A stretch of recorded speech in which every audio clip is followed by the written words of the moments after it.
नमस्कार। भूगोल की पाठशाला में आप सभी का स्वागत है। इस वीडियो में भारत लोक और अर्थव्यवस्था पुस्तक के अध्याय 6 जल संसाधन के संदर्भ में भारत के जल संसाधन का अध्ययन करेंगे। जल ही जीवन है। जल के बिना जीवन की कल्पना नहीं की जा सकती है। यह पृथ्वी के लगभग 2/3 भाग पर विस्तृत है। जल पृथ्वी पर रहने वाले सभी प्रकार के जीवों के लिए आवश्यक घटक है। पृथ्वी के जीव सौभाग्यशाली हैं कि यह एक जलीय ग्रह है, अन्यथा हम लोगों का अस्तित्व ही नहीं होता। जल हमारे सौरमंडल का दुर्लभ पदार्थ है। सौरमंडल में पृथ्वी के अलावा किसी अन्य ग्रह में जल नहीं है। सौभाग्य से पृथ्वी के धरातल पर जल की प्रचुर आपूर्ति है। पृथ्वी के धरातल का 71% भाग जल से आच्छादित है। इसलिए हमारे ग्रह पृथ्वी को नीला ग्रह, ब्लू प्लैनेट भी कहा जाता है। जल एक चक्रीय संसाधन है जिसका प्रयोग एवं पुनः प्रयोग किया जा सकता है, अर्थात एक बार उपयोग करने के बाद भी दोबारा इसका उपयोग किया जा सकता है। जल एक चक्र के रूप में महासागर से धरातल पर और धरातल से महासागर तक पहुंचता है। जलीय चक्र महासागरों से वाष्प के रूप में वायुमंडल में, वायुमंडल से वर्षा के रूप में धरातल पर और धरातल से बहते हुए अर्थात नदियों के रूप में पुनः महासागर में पहुंचता है। इस तरह से जल महासागर से वायुमंडल, वायुमंडल से स्थलमंडल और स्थलमंडल से पुनः महासागर में पहुंचकर एक चक्र पूरा करता है। इस प्रकार जल का जलमंडल से वायुमंडल में, वायुमंडल से स्थलमंडल में और स्थलमंडल से पुनः जलमंडल में संचलन होता रहता है। जलीय चक्र करोड़ों वर्षों से कार्यरत है और पृथ्वी पर सभी प्रकार का जीवन इसी पर निर्भर करते हैं। वायु के बाद जल पृथ्वी पर जीवन के अस्तित्व के लिए सबसे आवश्यक तत्व है। इसलिए संयुक्त राष्ट्र संघ द्वारा 22 मार्च को जल दिवस की घोषणा की गई है। पृथ्वी पर जल का वितरण असमान है। बहुत से क्षेत्रों में जल अधिक मात्रा में पाया जाता है, जबकि अनेक क्षेत्रों में सीमित मात्रा में जल है। जल विभिन्न रूपों अर्थात ठोस, तरल एवं गैसीय अवस्था में पाया जाता है। उल्लेखनीय है कि पृथ्वी का लगभग 71% धरातल जल से आच्छादित है, परंतु जल का 97% भाग सागरों और महासागरों में खारे जल के रूप में है। 2% जल बर्फ तथा हिमानियों के रूप में है। इस प्रकार 99% जल का सीधा उपयोग नहीं हो सकता है।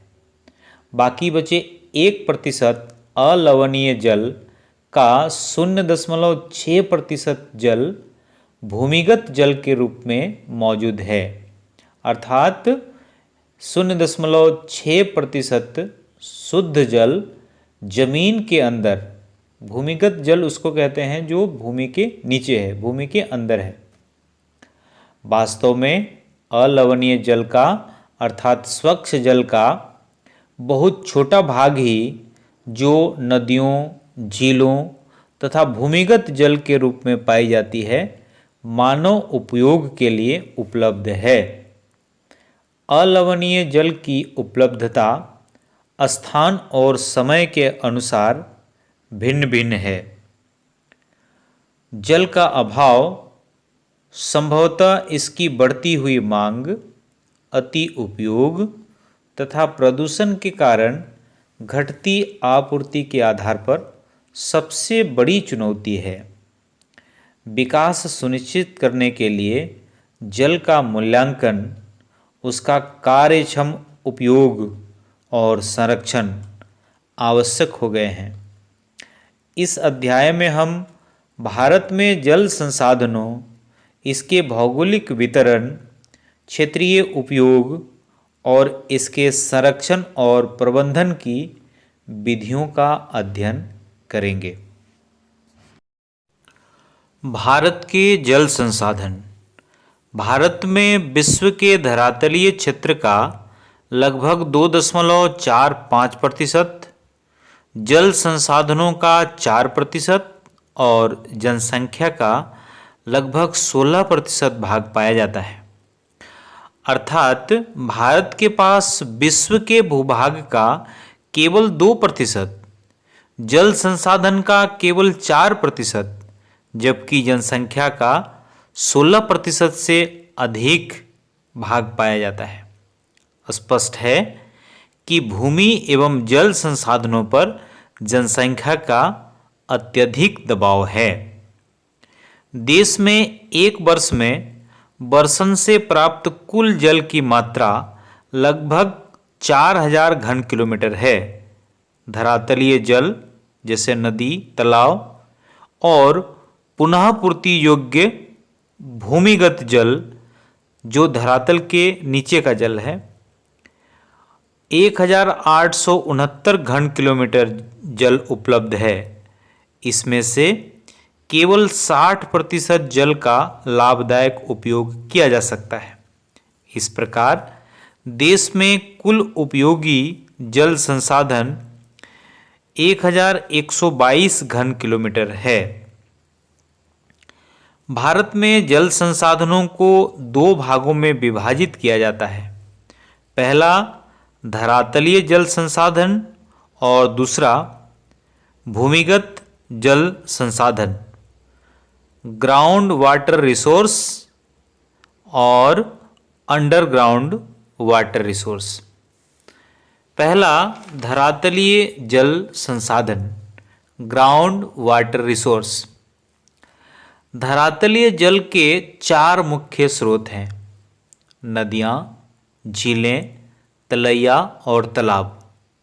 देश में कुल नदियों तथा उन सहायक नदियों जिनकी लंबाई 1.6 किलोमीटर से अधिक है, इन सबको मिलाकर 10,360 नदियां हैं। भारत में सभी नदी बेसिनों में औसत वार्षिक प्रवाह 1869 घन किलोमीटर होने का अनुमान किया गया है।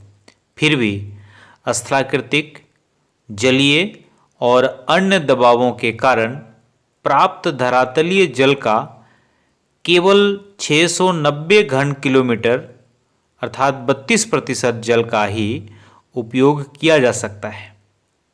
नदी में जल प्रवाह इसके जल ग्रहण क्षेत्र में हुई वर्षा पर निर्भर करता है। अगर जल ग्रहण क्षेत्र में अधिक वर्षा होती है तो जल प्रवाह अधिक होता है, और अगर वर्षा कम होती है तो जल का प्रवाह भी कम होता है। भारत में मानसूनी वर्षा होती है और मानसूनी वर्षा में अत्यधिक स्थानिक विभिन्नता पाई जाती है। भारत में कुछ प्रमुख नदियों जैसे गंगा, ब्रह्मपुत्र और सिंधु का जल ग्रहण क्षेत्र बहुत बड़े हैं। इन तीनों प्रमुख नदियों में देश के कुल भूपृष्ठीय जल का लगभग 60% भाग प्रवाहित होता है। दक्षिण भारतीय नदियों जिसमें गोदावरी, कृष्णा और कावेरी शामिल हैं 16% जल राशि प्रवाहित होती है। दक्षिण भारतीय नदियों में प्रवाहित जल का अधिकतर भाग उपयोग में लाया जाता है, लेकिन ब्रह्मपुत्र और गंगा बेसिनों के जल का पर्याप्त उपयोग नहीं हो पाया है। दूसरा, भौम जल संसाधन अर्थात भूमिगत जल संसाधन, अंडरग्राउंड वाटर रिसोर्स। देश में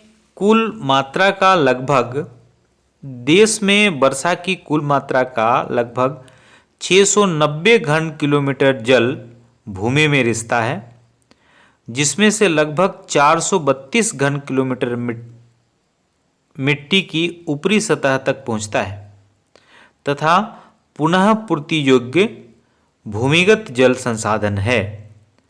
यही जल कृषि उत्पादन के लिए अधिक महत्वपूर्ण है। शेष जल धरातल के नीचे प्रवेश स्तर तक पहुंचता है, जिसे कुएं, चापाकल, बोरवेल आदि खोदकर प्राप्त किया जा सकता है। भारत में भूमिगत जल का वितरण समान नहीं है।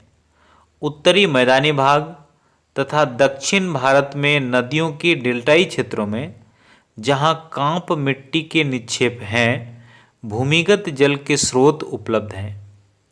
भारत के प्रायद्वीपीय पठारी भाग कठोर चट्टानों से निर्मित हैं, अतः जल रिसकर नीचे प्रवेश नहीं कर पाता है।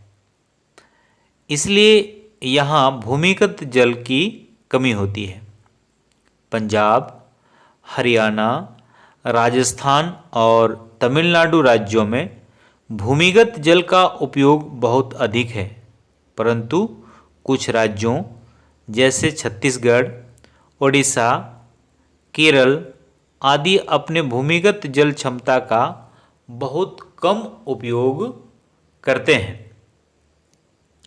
गुजरात, उत्तर प्रदेश, बिहार, त्रिपुरा और महाराष्ट्र अपने भूम जल संसाधनों का मध्यम स्तर से उपयोग कर रहे हैं। यदि वर्तमान प्रवृत्ति जारी रहती है तो यहाँ जल के मांग की आपूर्ति करने की आवश्यकता होगी।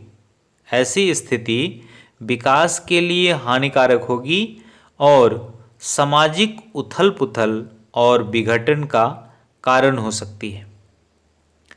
लैगून और पश्च जल।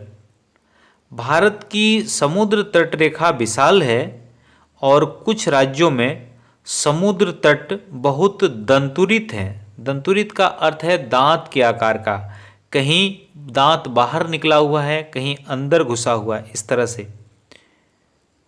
इसी कारण बहुत सी लैगून और झीलें बन गई हैं। केरल, उड़ीसा, पश्चिम बंगाल और तमिलनाडु में इन लैगूनों और झीलों में बड़े धरातलीय जल संसाधन हैं। चिल्का और पुलिकट इसी तरह के लैगून के उदाहरण हैं। चिल्का उड़ीसा में स्थित भारत की सबसे बड़ी लैगून झील है। यह सबसे बड़ी तटीय झील भी है। यहाँ नौसेना का प्रशिक्षण केंद्र भी है।